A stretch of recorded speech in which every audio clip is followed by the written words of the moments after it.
நம்ம மருமவ என்ன பண்றான்னு ஃபோன் பண்ணி கேட்போம்.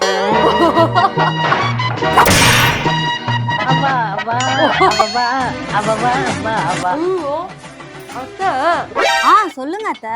நம்ம தனி கொடுத்தனம் போனதுக்கு அப்புறம் ஒரு போனை கூட காணோம். ஆமா, ஏமா போன் எடுக்கம்மா நேரம்? குளிச்சுட்டு இப்பதான் கோயிலுக்கு போயிட்டு வந்த அத்தை.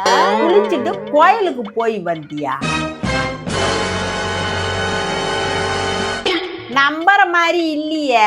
போட்டோ அனுப்பு. போட்டோவா? தோ இப்போ உடனே அனுப்புறேன் அத்தை. ஏங்க அத்தை என்ன ஒரு போட்டோ கேக்குறாங்க, என்ன நீங்க ஒரு போட்டோ எடுங்க.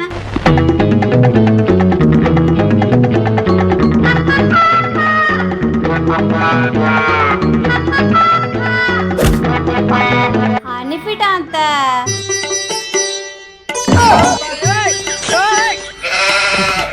அடடா, மகாலட்சுமியே மாசா இறங்கின மாதிரி இருக்க.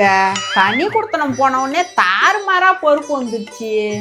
சரிம்மா, நான் அப்புறமா ஃபோன் பண்றேன். ஏங்க இந்த போட்டோவை பாருங்களேன்.